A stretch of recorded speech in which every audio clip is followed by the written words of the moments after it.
Hello students, a very good morning to all of you. This is Amita ma'am with you from Mother India Senior Secondary School, RS Pura. So students, as all of you know that we are doing our chapter number first and today is our third lecture of your physical education. So students, let us start with our next topic, that is what are the objectives of physical education.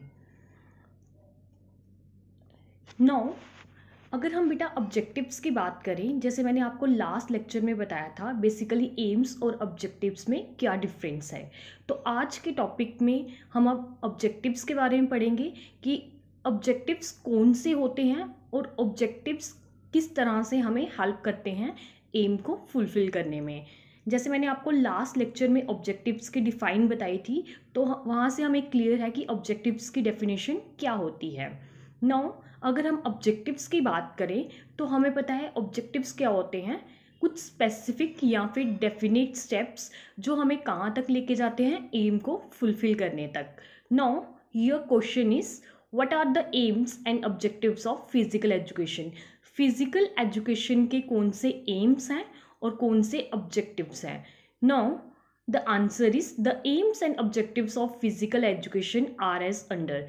जो aims और objectives हैं physical education के वो नीचे दिए गए हैं।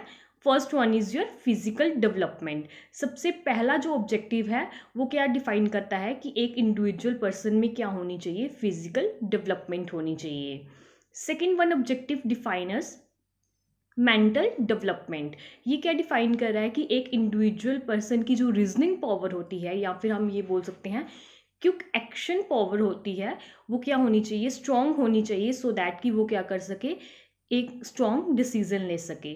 Know the third one is emotional development. अगर एक इंडिविजुअल पर्सन क्या कर रहा है, एम को फुलफिल करने के लिए कुछ स्टेप्स यूज़ कर रहा है, तो वो इमोशनली क्या होना चाहिए, स्ट्रॉन्ग होना चाहिए। Know the fourth one is social development. आपको पता है सोशल किसके साथ रिलेट करता है, आपका सोसाइटी के साथ। तो यहाँ पर बात आती है कि अगर एक इंडिविजुअल पर्सन क्या कर रहा है, एक टारगेट सेट कर रहा है, तो वो सबसे पहले क्या होना चाहिए, सोसाइटी में फिट होना चाहिए। And the last one is your motor development. अगर हम कोई भी फिजिकल एक्टिविटीज़ परफॉर्म कर रहे हैं लाइक जंपिंग, रनिंग, तो उसमें एक इंडिविजुअल पर्सन क्या होना चाहिए, स्ट्रांग होना चाहिए और उसमें इतनी एनर्जी होनी चाहिए कि वो क्या कर सके, रिक्रिएशनल एक्टिविटीज़ को दोबारा से परफॉर्म कर सके। नो ये आपके बेटा ऑब्जेक्टिव्स थे। अब हम इसको वन बाय वन डिफाइन करेंगे। First one is your physical development. अगर हम फिजिकल डेवलपमेंट की बात करें तो फिजिकल डेवलपमेंट की डिफाइन आपको क्या बता रही है, physical education has a major concern with the proper growth and development of organic systems. इन्होंने बोला है कि जो फिजिकल डेवलपमेंट है उसका मेजर कंसर्न है किसके साथ, एक तो आपकी ग्रोथ के साथ और एक आपकी डेवलपमेंट के साथ ऑफ ऑर्गेनिक सिस्टम्स। जो एक इंडिविजुअल पर्सन्स के डिफरेंट ऑर्गेनिक सिस्टम्स होते हैं। अब ऑर्गेनिक सिस्टम्स कौन से होंगे, like circulatory system, digestive system, nervous system. तो ये सारे एक इंडिविजुअल पर्सन के क्या होते हैं, ऑर्गेनिक सिस्टम्स होते हैं। तो फिजिकल एजुकेशन कहीं ना कहीं हमारी बॉडी के इन सब सिस्टम्स की ग्रोथ के साथ कंसर्न में है, या फिर हम ये बोल सकते हैं इन सब की डेवलपमेंट में क्या करती है, एक वाइटल रोल प्ले करती है। such as digestive system, nervous system, etc. These organic development of physical fitness increase the efficiency and capacity of an individual to lead a fruitful life. और ये सारे जो ऑर्गेनिक सिस्टम्स होते हैं किसके, physical fitness के। क्योंकि अगर एक इंडिविजुअल पर्सन की बॉडी में फिजिकल फिटनेस कहाँ से डेवलप होती है, जब ये सारे ऑर्गेनिक सिस्टम्स क्या होते हैं, स्ट्रांग होते हैं। तो जब ये सारे ऑर्गेनिक सिस्टम्स फिजिकल फिटनेस के इंक्रीज होंगे तो एक इंडिविजुअल पर्सन की बॉडी में ऑटोमेटिकली एफिशिएंसी भी इंक्रीज होती है और कैपेसिटी ऑफ एन इंडिविजुअल भी क्या होती है, इंक्रीज होती है। मतलब कि उसकी बॉडी में ज़्यादा कैपेसिटी होगी एक वर्क को परफॉर्म करने की, एज वेल एज उसकी बॉडी की जो एफिशिएंसी होगी वो भी क्या होगी, इंक्रीज होगी।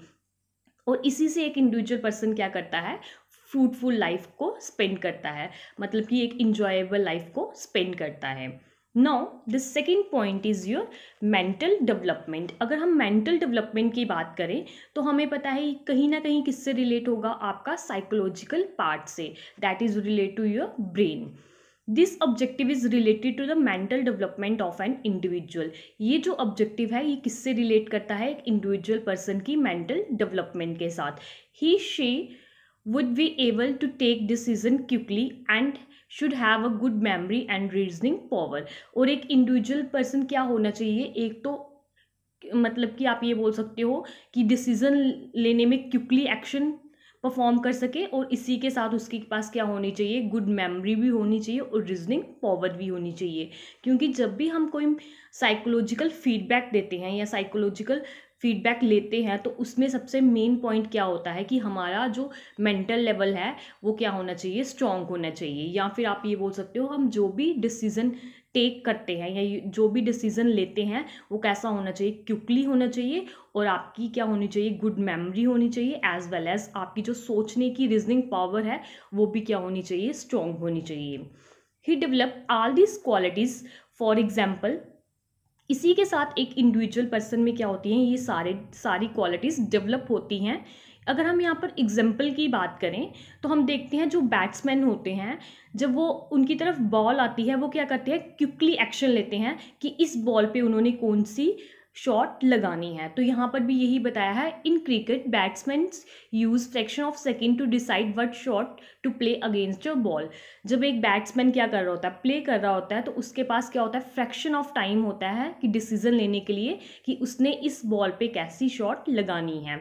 तो बेसिकली ये कहाँ से होता है, जब एक इंडिविजुअल पर्सन की जो रीजनिंग पावर है या आप ये बोल सकते हो साइकोलॉजिकल फैक्टर है वो स्ट्रांग होगा। Now the third one objective is emotional development. आपको पता है इमोशनल वर्ड यूज़ हुआ है तो कहीं ना कहीं ये हमारे किसके साथ रिलेट होगा, हमारी ब्रेन के साथ ही रिलेट होगा, बट इसमें हमारे दोनों फैक्टर्स आते हैं, सैडनेस भी और आपकी हैप्पीनेस भी। The emotional development of an individual is also the major concern of physical activities. अगर हम इमोशनल फैक्टर की बात करें तो ये कहीं ना कहीं ये भी किसके साथ रिलेट है, हमारे फिजिकल एजुकेशन के साथ। विनिंग और losing the game is a part of any sports activities. अब हमें पता है अगर हम जीत रहे हैं या फिर हम क्या कर रहे हैं, हार रहे हैं, तो दोनों ही किसके पार्ट हैं, गेम के पार्ट हैं। और इसमें हमें पता है कि जब हम स्पोर्ट्स एक्टिविटीज़ परफॉर्म करते हैं या तो हम क्या करेंगे, विन करेंगे, या फिर हम क्या करेंगे, लूज करेंगे। Sport activities teaches a person to be emotionally stable in both the situation and accept a surely of success और फेलियर ग्रेसफुली। इन्होंने बोला है जब हम क्या करते हैं, किसी भी गेम्स या स्पोर्ट्स एक्टिविटीज़ में टेक पार्ट करते हैं तो वो हमें क्या सिखाती है कि हम क्या कर सकें, बोथ ही सिचुएशन को ईजिली ग्रैब कर सकें। या फिर आप ये बोल सकते हो कि वो हमें ये सिचुएशन सिखाती है कि अगर हम जीत रहे हैं तब भी हम अपनी जीत को क्या करें, एक्सेप्ट करें, अगर हम हार रहे हैं तो हम अपनी लूजिंग पॉइंट को भी क्या करें, ईजिली एक्सेप्ट करें। और ये दोनों ही सिचुएशन हमें क्या होती है, ईजिली हम सीखते हैं, और आप ये बोल सकते हो ग्रेसफुली हम इन दोनों सिचुएशन को क्या करते हैं, अडॉप्ट करते हैं। ही और she learn to control his emotions like anger, tension, extra. इन्होंने बोला है कि जब एक इंडिविजुअल पर्सन में इमोशनल डेवलपमेंट होती है तो वो क्या करता है, खुद की जो इमोशंस होता है उन पे कंट्रोल पाना सीखता है। लाइक आपकी जो गुस्सा हो गया या फिर आपकी जो टेंशन हो गई, एक्स्ट्रा, ये सारे फैक्टर्स पे ऑटोमेटिकली एक इंडिविजुअल पर्सन का क्या होना स्टार्ट हो जाता है, कंट्रोल बनना स्टार्ट हो जाता है। Now the next one point is your social development. अगर हम सोशल डेवलपमेंट की बात करें तो ये कहीं ना कहीं किससे रिलेट होगी बेटा, आपकी सोसाइटी के साथ, क्योंकि यहाँ पर वर्ड यूज हुआ है सोशल। तो ये हमें क्या डिफाइन कर रहा होगा कि अगर एक इंडिविजुअल पर्सन क्या कर रहा है, सोसाइटी में कोई वेलफेयर कर रहा है या कोई वर्क परफॉर्म कर रहा है, तो उसमें उसके सारे के सारे एस्पेक्ट्स क्या होने चाहिए, डेवलप होने चाहिए।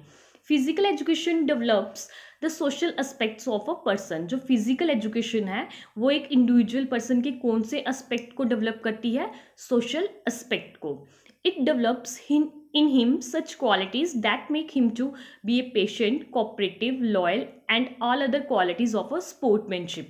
इसी के साथ जब एक इंडिविजुअल पर्सन में इमोशनल फैक्टर डेवलप होता है तो उसमें कौन कौन सी क्वालिटीज़ डेवलप होती हैं, एक तो वो पेशेंस रखे, सेकंड उसका जो नेचर है वो कोऑपरेटिव होना चाहिए, थर्ड वन इज वो लॉयल होना चाहिए, और भी क्वालिटीज़ जो एक स्पोर्ट्स पर्सन में होनी चाहिए। वो सारी की सारी क्वालिटीज़ कैसे डेवलप होती हैं, जब वो क्या करता है, सोसाइटी में कोई भी वर्क परफॉर्म करता है। Now the last one objective is your motor development. अगर हम मोटर डेवलपमेंट की बात करें बेटा, तो बेसिकली इसमें हमारे जो स्किल्स होते हैं, जो एक इंडिविजुअल पर्सन स्किल्स यूज करता है जब वो कोई भी एक्टिविटी को परफॉर्म करता है, तो वो स्किल्स क्या होते हैं, डेवलप होते हैं। The development of motor skills develops the activities like jumping, running, pushing, throwing extra. इन्होंने बोला है जो डेवलपमेंट है किसकी, मोटर स्किल्स की, बेसिकली वो एक इंडिविजुअल पर्सन में क्या करता है, एक्टिविटीज़ को डेवलप करता है। अब कौन सी एक्टिविटीज़, आपकी रिक्रिएशनल एक्टिविटीज़ लाइक जंपिंग हो गई, पुशिंग हो गई, थ्रोइंग हो गई। तो ये सारी कौन सी एक्टिविटीज़ होती हैं हमारी रिक्रिएशनल, जिनको हम दोबारा से क्या कर सकते हैं, परफॉर्म कर सकते हैं। तो ये सारे फैक्टर्स क्या होते हैं, एक इंडिविजुअल पर्सन्स के डेवलप होते हैं, या फिर आप ये बोल सकते हो ये सारे स्किल्स हमारे डेवलप होते हैं जब हम क्या करते हैं, फिजिकल एक्टिविटीज़ को परफॉर्म करते हैं। बेटा ये था आपका ऑब्जेक्टिव्स ऑफ फिजिकल एजुकेशन।